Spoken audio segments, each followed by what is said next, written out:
All right, we thank you for joining me for one of the most profound teaching as it pertains to the kingdom of God. I ask that you open up your hearts, give me your mind, allow the Spirit of God to really begin to minister to you as it pertains to this teaching of the body of Christ. We are experiencing so much difficulties in the world today. I believe that our schools are failing, our government is failing, marriages are failing, communities are failing. And you have to sit back and you have to ask yourself, is there a solution to the failing that we see throughout society? And the answer is absolutely yes, it is. There is a solution, and the solution is the kingdom. The solution is the kingdom. It's not religion. It's not a new president. It is the kingdom. And what are we going to do in this teaching? We're going to present you and show you something that you might necessarily have not heard before, has not been taught quite often. But I ask that you really, really pay attention to what's going on. We're going to talk about the victorious church. We are a victorious church, and the church plays a major role in this next move of God, but also in this next shaping of our nation. And so I ask right now that you begin to have your pen and your paper and write notes. This is the reason why I do this slideshow. This teaching is so that you can be able to keep up with me, but ultimately that you write notes, because it's not necessarily that my teaching. Is when you hear the teaching and you write the notes and you allow the teaching to be engrafted into your heart, that you can begin to teach it to other individuals. So let's start this teaching. Let's talk about the victorious church. All right. Psalm 46 verse 1 through 4. Look at this. Psalm 46, verse 1 through 4. It says, God is our refuge and strength, a very present help in trouble. That's good news. That's good news to know that God is a very present help in trouble. Therefore will not we fear, though the earth be removed, and though the mountains be carried in the midst of the sea, though the waters thereof roar and be troubled, though the mountains shake with swelling thereof. Selah. There is a river, the streams whereof shall make glad the cities of God, the holy place of the tabernacle of the Most High. We're talking about that river right quick. Psalms 46, verse 1 through 4. Look at this. And Ezekiel 47, verse 9. Look at this. And it shall come to pass that everything that lives, which moves, whithersoever the river shall come, shall live. And there shall be a very great multitude of fish, because these waters shall come thither. For they shall be healed, and everything that shall live where the river comes. Let me tell you, the church, the kingdom of God, provides a river for others to be able to come and live from. I'm telling you, it's that flow. It's where people can come and be refreshed and revived and renewed and revamped. Man, let me tell you this. We are in a time right now where so many people are tiring and they need something to rejuvenate their lives, their marriage, their business, their ministry, their children. They're looking for that flow. They're looking for that river. They're looking for something to rejuvenate them, because they are tired of the same mundane things. They're tired of the same religious things that they face on a day-to-day basis. They're looking for that new wine. They're looking for something new. And let me tell you this, the kingdom brings what we need. And if you follow with me this morning and this day, I promise you, you will see exactly what I'm talking about. We're talking about the victorious church. And how does it play a part? All right, I want to talk to you about something, because this revelation that I received came one afternoon when I finished teaching a church service. I came home and just relaxed, took my shoes off, laid on my bed. My wife and I began to lay on my bed, I began to meditate a little bit, think about the service, let it replay through my mind, see if there's anything that God wanted me to do over, anything that God wanted me to continue to expound on for next week or throughout the week. And when I began to lay back, God began to give me a revelation of something that was so profound. He began to talk to me about the different churches that we are seeing right now that are ineffective, that are not effective. It's the different churches, and I want to bring them out to you right quick. We're not going to talk about all of them. This is going to be something else that we talk about later on. Later on, I'll do a teaching on each and every one of these churches and how to overcome them. But right now, we're going to focus and keep the main thing the main thing. The first thing he talked about the defeated church. He said the defeated church is the church that has the mindset and the mind frame that always talks about woe is me. They're constantly defeated. They live in doubt. They live in fear. They're always thinking that Satan is so much bigger than what God is doing. Have you ever been around these type of people? They're constantly defeated every day, every week. They're always going through something. They're always talking about how Satan is on their trail. These are the types of people that are defeated. It's the defeated church. The next church he talked about was the religious church. He said the religious church, these are the individuals that are so heavenly minded that they're no earthly good. They're good people. That doesn't make them bad people, but they don't know how to bridge the gap between reality and the kingdom. So in our actuality, these are the people that can become weird. They can become spooky. They can become to a point where they understand heavenly things, but they don't understand application of kingdom things. These are the religious people. The next thing he talked about was the entertaining church. He talked about the entertaining church. He said about the entertaining church that these are the people that puts the most focus on entertaining people. They do whatever they have to do at the risk of even compromising to get people into the kingdom. They will do whatever they have to do. They put more emphasis on entertaining than they do on the word. They entertain. They're focused on entertaining, doing what they have to do, keeping up with the next fad, keeping up with the next fashion, keeping up with the next cliche. This is the entertaining church. Then the next thing church he talked to me about was the warring church. He said the warring church, this is the church that is constantly warring day in and day out. They can't even focus on the victory of God and what he has established and the dominion that he has given us as ambassadors, as kingdom citizens, that because they're constantly in a fight. They don't realize that the fight is fixed, that we've already won. They don't understand that. They can't even enjoy. They don't know how to rest. They are so wore out because they're constantly warring. Then the last church is what we're talking about today, and that is the victorious church. My goodness. And we'll talk about all these different churches and the effects of them and how these churches right there can really be in a place that keeps you ineffective and moving in the things of God. But when we talk about church, there's a word that we talk about, and we talk about church. And in these words, the term church is really put a bad taste in so many people's mouth. And so when we talk about the church, there's a couple of mental images that we get. There's a few mental images that we get when we talk about the church.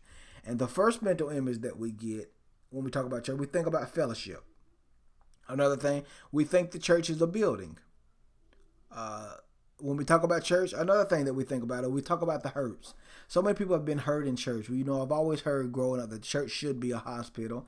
I'll dispel that myth also later on. But it said the church should be a hospital. I do believe that people should come to church to be able to be healed. But in a hospital, there are various aspects of a hospital. One thing is they keep you in the hospital. So many times if you're really hurt or really deeply in trouble, or if you're really deeply ineffective, they keep you there without hopes of repairing you. The church is not a hospital. I think the church is the restoration center. That's just my philosophy. You may disagree with it. Hey, man, we can agree to disagree, but I believe that the church should be a restoration place. When we talk about the church, we also talk about judgmental. How many times have we been around people that say, man, they're just so judgmental. They are just so judgmental. They are so judgmental. And then the next thing when we talk about church, we talk about hypocrites. We've heard that so many. If you don't know anything about church, you know about hypocrites. Those hypocritical people, those who say one thing, but their lifestyle is totally different. But I want to talk to you about a few things. So what is a church? All of us have these mind frames about the church. We have these different concepts as it pertains to the church. So what is the church? Well, the church simply means this. If you look at the word church, it comes from a Greek word. It means ekklesia. The term ekklesia simply means this. It means called out ones or an assembly. But when you begin to talk about the term church, there's a few things that you have to keep in mind. There's a few things that you must really focus on, and that is the translation of the term. You know, the Old Testament writing was written in Hebrew, and the New Testament was written in Greek. Now, what we have done is we have had scholars, and I'm going to talk to you more about that. We've had scholars to translate a Hebrew word or Greek language into what we call English, because that's what we are. We read English. We're Americans and we read English. So that is our vocabulary. That's how we understand things, through the English language. That is how we speak and communicate with one another, through the English language. But here is the problem. In the midst of translation, things can get lost, because you have to keep in mind, you have different cultures, different concepts, you have different views of life. So Greek translated into English can really lose some power. I heard a man give a illustration one time when he was talking about ordering some tires. I think it was from Japan or somewhere. Don't quote me on that, but he was ordering some tires, and they were Firestone tires. And, you know, when he ordered those tires, he was saying he wanted to order 4 Firestone tires. And so the guy that was on the other line, he began to pause, and the guy that was ordering the tires understood that there was something wrong, because the communication has shut down. So the guy that were ordering the tires asked the question, is there a problem? And the guy said, yeah, there really is a problem. In our language, we don't have the word fire. Now, we have spark, and we have that word in our language. So he said, so I would have to really put these tires and call them spark tires. Well, how many of us know that there is a big difference between a spark and a fire? That's a huge difference. You see, so if I'm looking at a spark and I'm looking at a fire, I see 2 different things. Well, that is how the word church in the translation is really viewed. If a Greek or the first century individual was looking at the term church from a first century perspective, he will see it totally different from a 21st century English a believer. And there are 2 different concepts, and that's what we're going to do. We're going to see it from the eyes of the original concept, because in the translation, a lot has got lost, to the point that I believe that it has caused us not to really flow in the fullness of what God has called us to flow in these last days. So that term church, Greek, ecclesia, called out ones. Let's talk about the translation. What is translation? Translation is this. It's the rendering of something into another language, or into one's own from another language. It's taking something from one form and bringing it into another form so that it can be understood. So the term Greek, ecclesia, comes from 2 words. Ek means out, kaleo means called. The 2 words together mean called out ones. But let's look at something though. I did my study. You have to understand it. If you're going to be effective in the thing, you have to learn how to be a student. You have to learn how to be a student. Look at this. And you can study this up. You can look this up. And this, what I'm taking you to, the 6 responses to the lost word in the Bible, where I'm taking you to is in the internet. It's proof. You can get it yourself. You can study it yourself. I just want to bring it to your attention today. The 6 responses to the lost word. In 1525, one of the first people to translate the Bible into English is William Tyndale. We understand we have the Tyndale Bible. Many of us know who William Tyndale is. Man, he has a remarkable story of his faith and what he was willing to endure just so that we can have what is called the English Bible. It was translated the word. Look what it said. In 1525, one of the first people to translate the Bible into English was William Tyndale. Translated the word ecclesia as congregation. That's what he did. He translated the word ecclesia as congregation. That's what he did. He took the word ecclesia and he translated it into the word congregation. However, in 1611, the translator of the King James Version of the Bible chose to completely drop the Greek meaning of ecclesia and replace it with the English word church, which has a different meaning. Hold on now. Since then, most people or most English translations has followed the King James example and used church to replace the meaning of the word ecclesia. However, the Greek word ecclesia, now lost to most English Bibles, has a completely different meaning than the word church. Ecclesia literally means the called out ones. It also was the proper name of the governing body of an independent Greek city and state. These body, ecclesias, were open, participatory, or a group of people that participate and were active, interactive assemblies that gathered to conduct city business. Whoa, that is amazing. Because what we have been taught is that we are to separate ourselves from anything other than religious functions. But if you look at the term ecclesia, they were a group of individuals who participated. They were interactive assemblies that gathered to conduct, listen to it, city business. These people were not so heavenly minded that they weren't earthly good. The main purpose or the reason that they were conducting business or coming together was so that they can keep order in the cities. I'm taking you somewhere. You have to follow me now, because if we are to be effective in this 21st century, if we are to be effective in what God is doing in these last days, we have to understand the complete understanding of ecclesia, what the true church is supposed to be.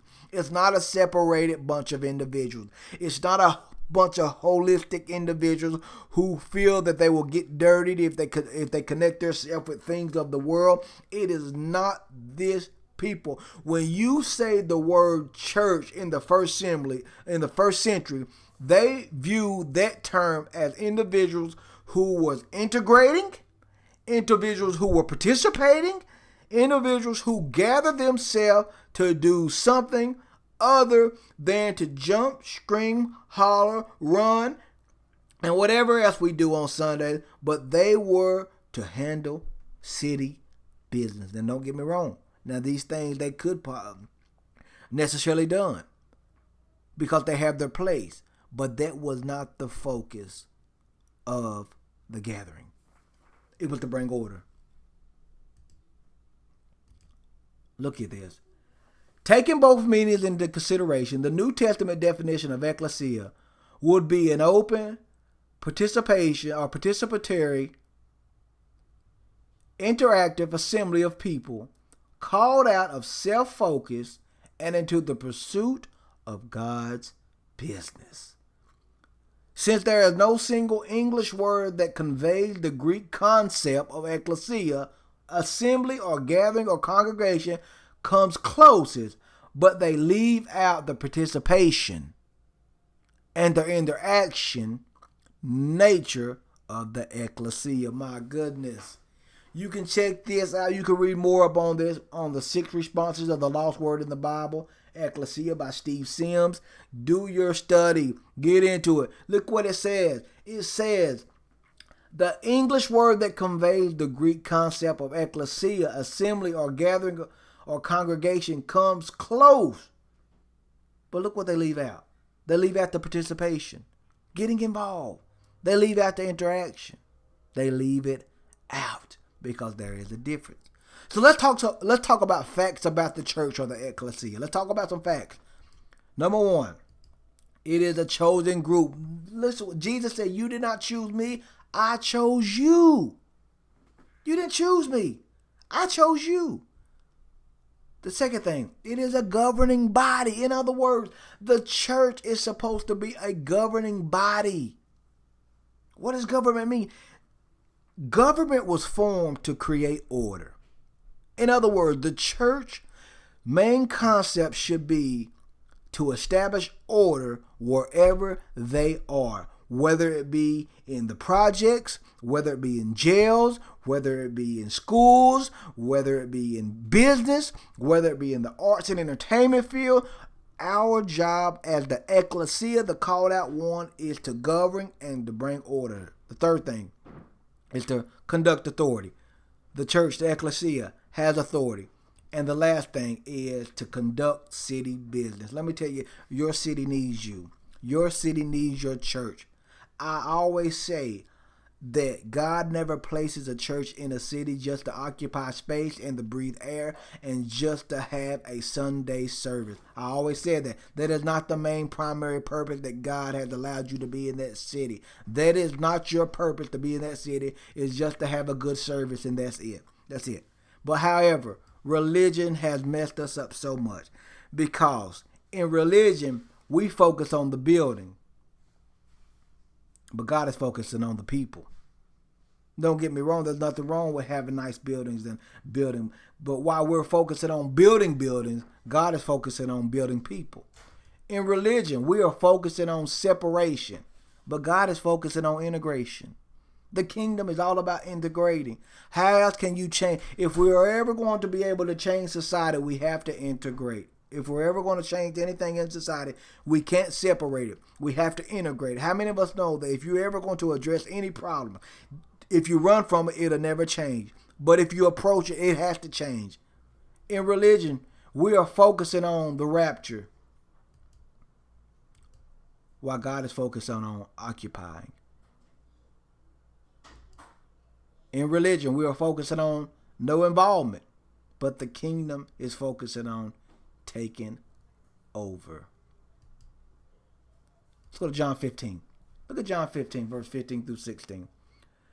It says, henceforth I call you not servants, for the servant knoweth not what his Lord does. But I have called you friend.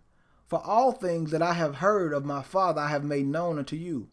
You have not chosen me, but I have chosen you, and ordained you, that you should go and bring forth fruit, and that your fruit should remain, that whatever you shall ask in the Father in my name, he may give it to you. Listen to this, John 17, verse 13 through 14. This is what he said. And now I'm coming to you. I say these things while I am still in the world, so that my joy may be made full and complete and perfect in them, that they may experience my delight fulfilled in them, that my enjoyment may be perfected in their own souls, that they may have my gladness within them, filling their hearts. I have given and delivered to them your message, and the world has hated them because they are not of the world, do not belong to the world, just as I am not of the world. Listen to this. This right here, when I read this verse, it messed my mind up because I've been taught so many different things. Look at John 17, 15 through 7. I do not ask that you take them out of the world, but that you keep them, that you will keep and protect them from the evil one. They are not of the world, worldly, belonging to the world, just as I am not of the world. Sanctify them, purify, consecrate, separate them for yourself. Make them holy by the truth. Your word is true. Listen what he said. They are not of the world. But listen to this. I do not ask that you take them out of the world, but that you will keep them. How many times have we gone to a religious service and the concept is us going home to heaven? Well, this is totally in contrary to what Jesus preached. Jesus said, I did not ask you to take them out of the world, but that you keep them. Listen to this. Just as you have sent me into the world, I have also sent them into the world. And so for their sake and on their behalf, I sanctify, dedicate, consecrate myself, that they also may be sanctified, consecrated, and made whole. So this is what we're talking about. This is what we're talking about. We've been talking about the defeated church. We've been talking about we talked a little bit about the religious church. We talked about the entertaining church.